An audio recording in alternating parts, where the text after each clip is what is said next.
Have you ever felt like there's nowhere to go after a tragedy? When my mom told me she didn't approve of my lifestyle, I just bailed. I had to get far away from everything. My life, my grandpa, my mom, and even my younger brother, Ronnie. He was the hardest to leave behind. Before my mom's funeral, I hadn't seen my brother Ronnie in years. So, when he showed up at the factory where I worked, wearing an eye patch, I was confused. What the hell had happened since I left?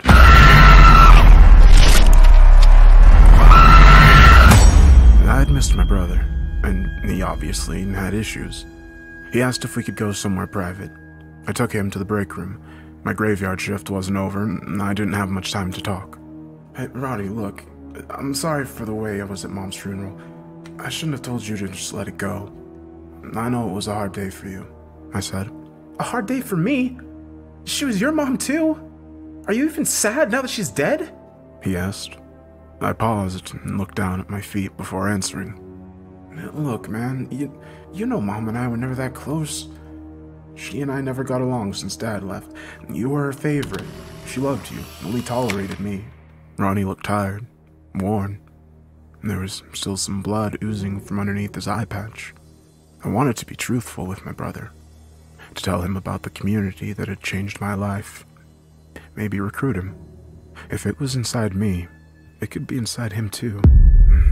I found something that has opened my eyes to the world. It showed me what the world could be.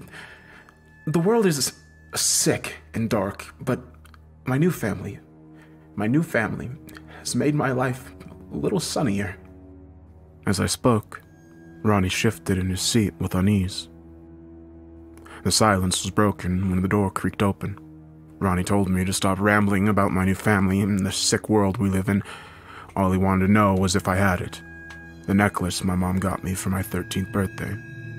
I unbuttoned my work shirt and showed him. It was a gold chain with Mom and Dad's wedding bands on them. This made Ronnie visibly upset. You got her love. I just got heirlooms. But this angered Ronnie. That's when Ronnie noticed the tattoo on my hand. It was a symbol for my new family. It's a smiley face with a line through it. Ronnie was in complete shock. There was a fear in his eyes as he studied the tattoo. Do you want to know when I last saw Mom, Ronnie? I said. He replied with, We can't think about Mom. I only wanted to know if you had the necklace Mom left you. My new family trickled into the room, masks covering their faces, and gathered around Ronnie.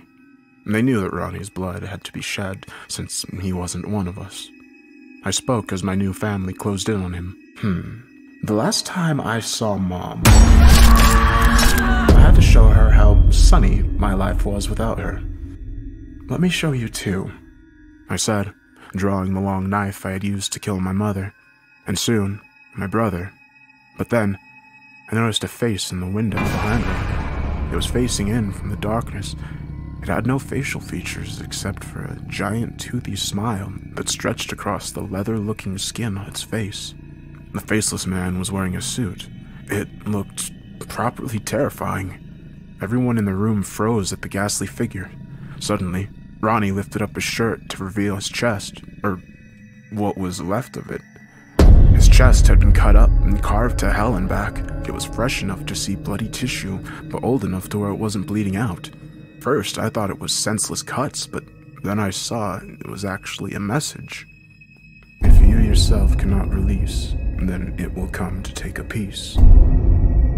Before I could ask what the hell was going on, the faceless creature was in the room, like it had teleported, latching its dark, gloved claws to the shoulder of one of my masked brothers in the room. His mask flew off as the monster shoved his face first to the ground and proceeded to bend him backwards at the spine. The guy howled in pain as his bones snapped. His tear-filled eyes peered into mine as his body shook with tremors. Blood oozed out of his mouth and poured down his horrified, upside-down face, covering his mouth and nose. The rest of my masked family in the room fled, and I could still hear their muffled screams under their masks. The creature just stood in the corner of the room, silently smiling as the haunting ticking sound began again.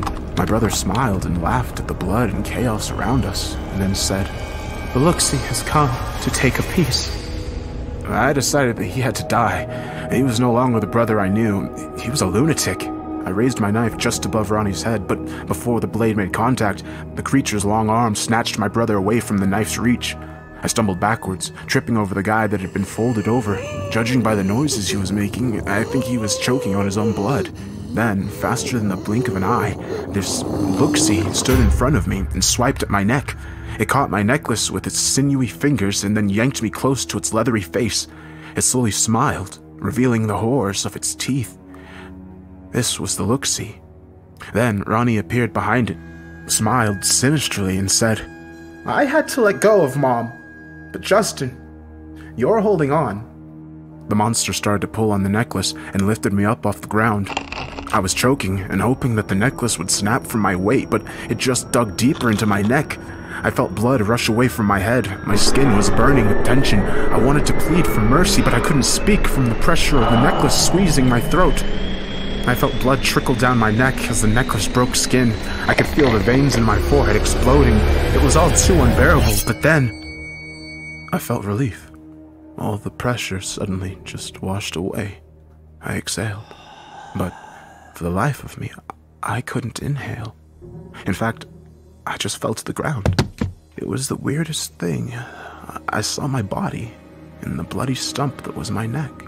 Then I saw Ronnie look right into my eyes. I had been decapitated. This was it. The end for me. I once heard an old wives' tale that a severed head can live on for about 6 seconds after separation. 1, 2, 3, 4.